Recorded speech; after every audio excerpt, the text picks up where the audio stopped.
जय श्री हरि। दोस्तों, आपके अपने चैनल व्रत त्योहार और कथे में आपका बहुत बहुत स्वागत है।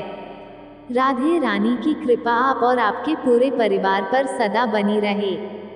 आज की वीडियो में मैं आपसे बात करने वाली हूँ कि किस प्रकार से हम सावन में सोमवार में या फिर 16 सोमवार का व्रत अगर आप करते हैं तो किस प्रकार से भगवान शिव की पूजा आराधना करें कि जिस भी कामना से भगवान शिव का अभिषेक कर रहे हैं, पूजा कर रहे हैं, वह आपकी कामना बहुत ही शीघ्र पूर्ण हो जाए।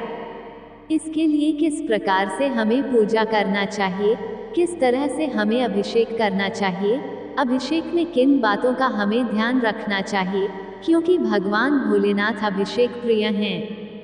अगर हम उनका अभिषेक करते हैं और वह भी सही विधि से करते हैं तो बहुत ही शीघ्र भगवान भोलेनाथ प्रसन्न होते हैं और मनोकामना को पूर्ण कर देते हैं। तो भक्त अपनी अपनी श्रद्धा के अनुसार उनका अभिषेक करते हैं अलग अलग द्रव्यों के द्वारा। कुछ भक्त दूध से करते हैं, कुछ गन्ने के रस से या फिर शक्कर से अपनी कामना के अनुरूप, कुछ अनार के रस से अभिषेक करते हैं। तो अलग अलग द्रव्यों द्वारा अलग अलग कामनाओं के लिए अभिषेक करने का जो विधान है वो हमारे शास्त्रों में बताया गया है।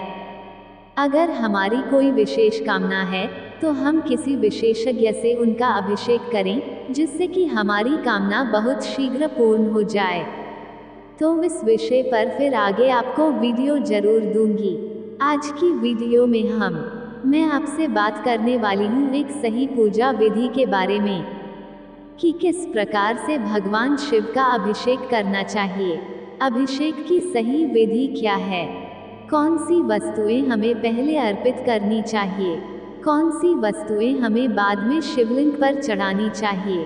और जो आप लोगों का सबसे ज्यादा आने वाला प्रश्न होता है कि अगर बिल्वपत्र नहीं मिले तो हम पूजा किस प्रकार से करें, या बिल्वपत्र के बिना पूजा अधूरी मानी जाएगी, और अगर पूजा की सभी सामग्री में से कोई सामग्री अनुपलब्ध हो, ना मिले तो क्या करें। अगर आप पंचामृत से अभिषेक कर रहे हैं तो उसका क्या फल होगा। और दूध, दही, घी, शहद, शक्कर अगर आप अलग अलग अभिषेक करना चाहते हैं तो किस विधि से आप इन द्रव्यों का अभिषेक करें। जैसे कि पंचामृत से अभिषेक करते समय और दूध, दही, घी, शहद, शक्कर, इन 5 वस्तुओं का अलग से विशेष अभिषेक करते समय किस बात का आपको ध्यान रखना चाहिए, ये सभी बातें आज की वीडियो में मैं आपसे शेयर करने वाली हूँ। और शिव पुराण के अनुसार भगवान शिव की पूजा की सही विधि, साधारण विधि क्या है जिसे एक आम जन साधारण भी करके भगवान शिव की कृपा प्राप्त कर सकता है, इस बारे में आज मैं वीडियो में बात करने वाली हूँ। तो वीडियो को पूरा ज़रूर देखिए। और अगर आपको आज की वीडियो अच्छी लगे तो इसे लाइक कर दीजिए और ज़्यादा से ज़्यादा इस वीडियो को अपने फैमिली फ्रेंड्स के साथ शेयर कीजिए।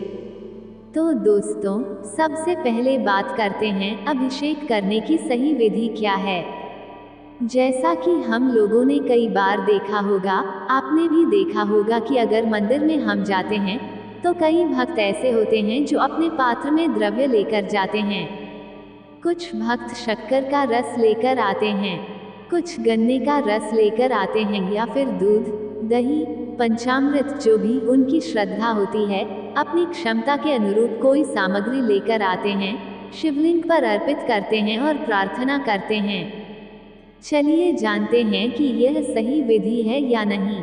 जब भी आप भगवान शिव को अर्पित करते हैं उससे पहले और उसके बाद में कुछ बातों का ध्यान रखना चाहिए। और यह मैं पहले भी कई बार बता चुकी हूँ कि किस प्रकार से हमें अभिषेक करना चाहिए। हमें शिवलिंग पर जल अर्पित करना चाहिए।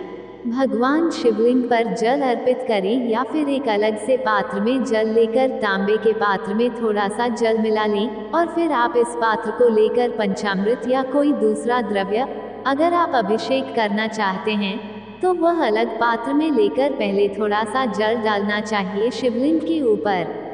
शिवलिंग का अभिषेक आप जिस द्रव्य द्वारा करना चाहते हैं अपनी कामना के अनुरूप।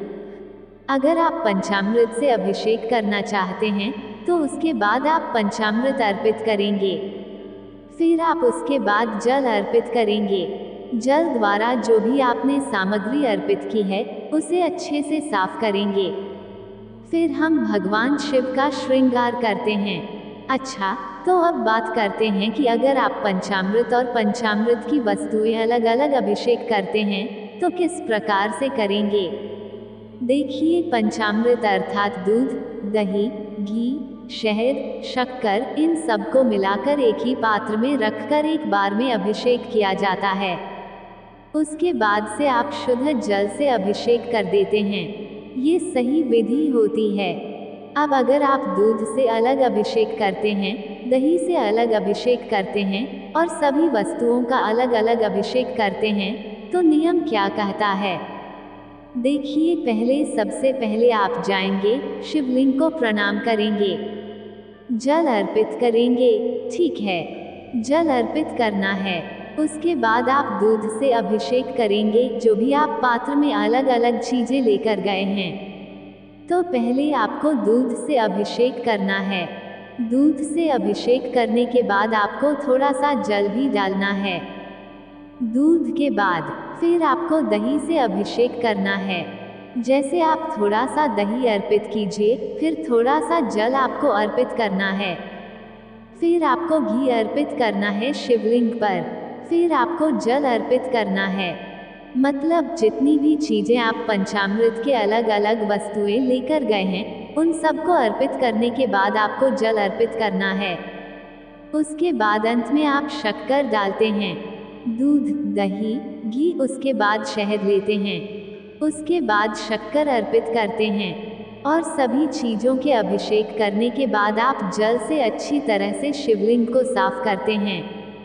और जब भी आप इस प्रकार से भगवान शिव का अभिषेक करते हैं, उसके बाद जब शिवलिंग साफ कर लेते हैं तब श्रृंगार करना होता है। तो अभिषेक की सही विधि क्या है? हमें पहले भी जल अर्पित करना है और अगर हम कोई द्रव्य अर्पित करते हैं अपनी कामना के अनुरूप, जो भी द्रव्य हम भगवान शिव को अर्पित करने के लिए लेकर गए हैं, उसके बाद हमें जल जरूर अर्पित करना है। तो अगर आप किसी भी द्रव्य से अभिषेक करते हैं, उससे पहले और उसके बाद शिवलिंग को अच्छे से साफ कीजिए। इसके बाद आपको क्या करना है? इसके बाद आपको श्रृंगार करना है।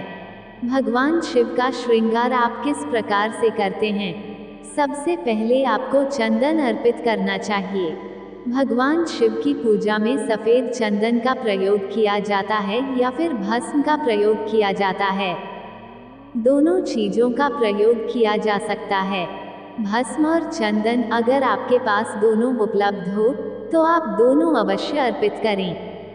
नहीं तो आप सफ़ेद चंदन के द्वारा भी भगवान शिव का जो त्रिपुंड होता है वह बना सकते हैं। त्रिपुंड क्या होता है?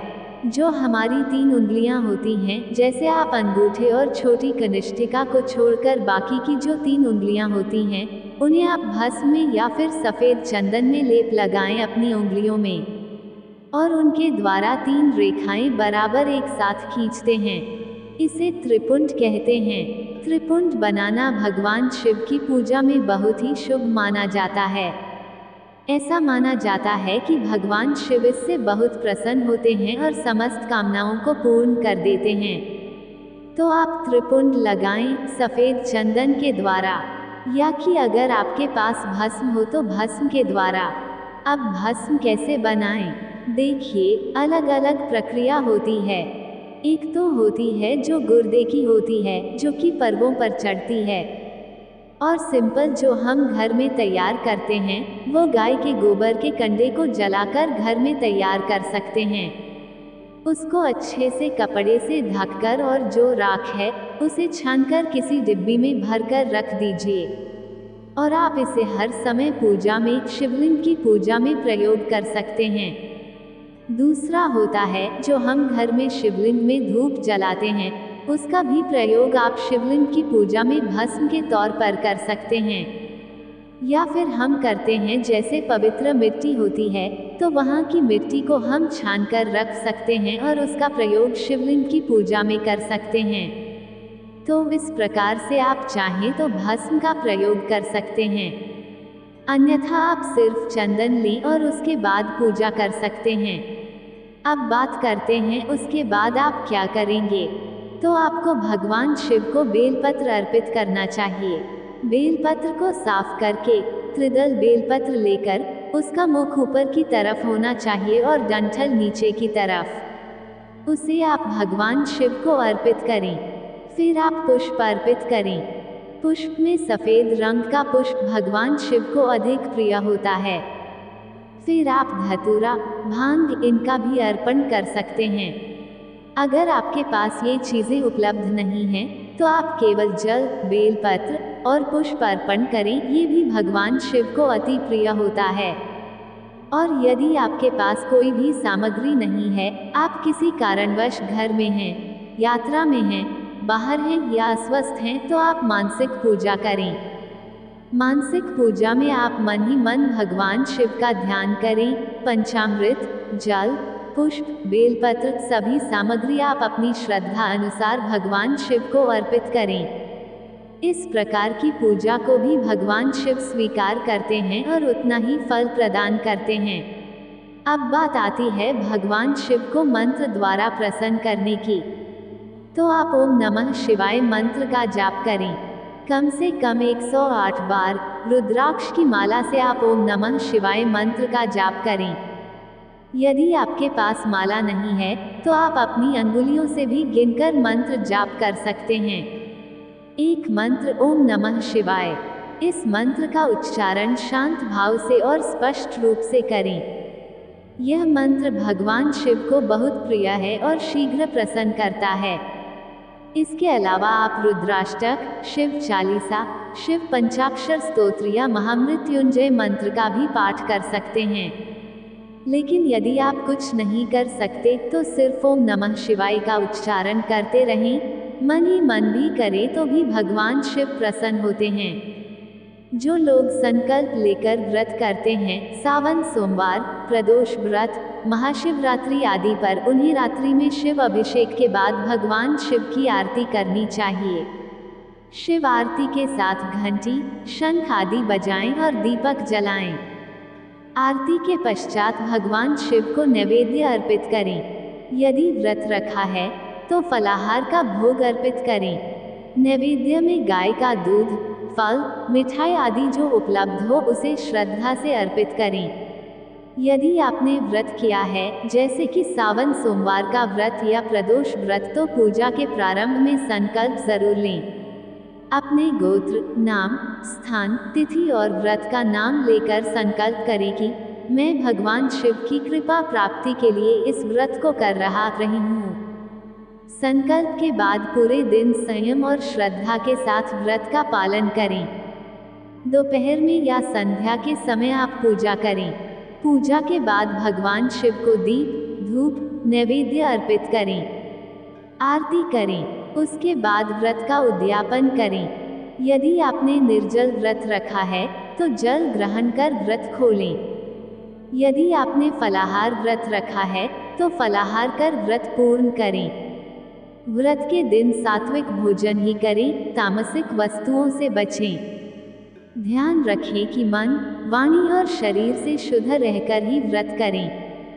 व्रत पूर्ण होने के बाद ब्राह्मण भोजन या दान देने की परंपरा भी होती है।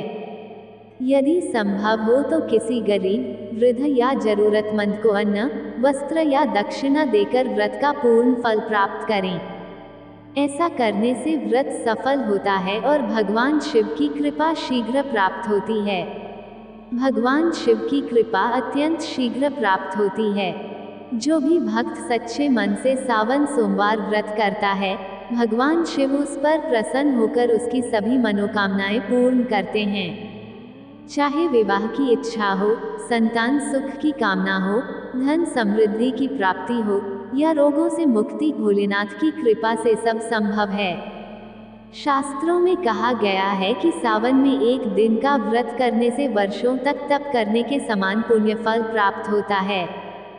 जो स्त्रियां अखंड सौभाग्य की प्राप्ति के लिए व्रत करती हैं, उन्हें सौभाग्य का वरदान मिलता है। जो व्यक्ति मानसिक शांति, रोग मुक्ति या नौकरी व्यवसाय में सफलता चाहते हैं, उन्हें यह व्रत अवश्य करना चाहिए। भगवान शिव केवल भक्ति के भूखे हैं। आपके पास अगर साधन नहीं है तो भी केवल जल, बेलपत्र और मंत्रों से की गई पूजा भी उन्हें प्रसन्न कर देती है। और यदि आप पूरी विधि से व्रत करते हैं तो वह कृपा वर्षा करते हैं और जीवन के सारे संकट हर लेते हैं। भगवान शिव अति कृपालु हैं। उनकी भक्ति सरल है लेकिन फल महान है। इसलिए सावन में शिव आराधना अवश्य करें और अपने जीवन को मंगलमय बनाएं। पूजा के अंत में भगवान शिव की आरती अवश्य करें। आप यह आरती कर सकते हैं। ओम जय शिव ओंकारा, स्वामी जय शिव ओंकारा, ब्रह्मा विष्णु सदाशिव अर्धांगी धारा। ओम जय शिव ओंकारा। आरती करते समय घी का दीपक जलाएं, शंख और घंटी बजाएं और अंत में पुष्प वर्षा करें। उसके बाद भगवान शिव से क्षमा याचना करें कि यदि पूजा में कोई त्रुटि रह गई हो तो वह क्षमा करें और कृपा बनाए रखें। पूजा पूर्ण होने के बाद सभी सामग्री किसी पवित्र स्थान पर विसर्जित करें। यदि पास में कोई शिव मंदिर हो तो वहां जाकर भगवान का दर्शन करें, अन्यथा घर में ही शांत भाव से बैठकर उनका ध्यान करें। अब हम इस वीडियो को यहीं समाप्त करते हैं। आप सभी को सावन मास की ढेरों शुभकामनाएं। भगवान भोलेनाथ आप सभी की मनोकामनाएं पूर्ण करें, रोग, दुख और दरिद्रता का नाश करें और जीवन में सुख, शांति और समृद्धि का वास हो। हर हर महादेव। जय शिव शंभू।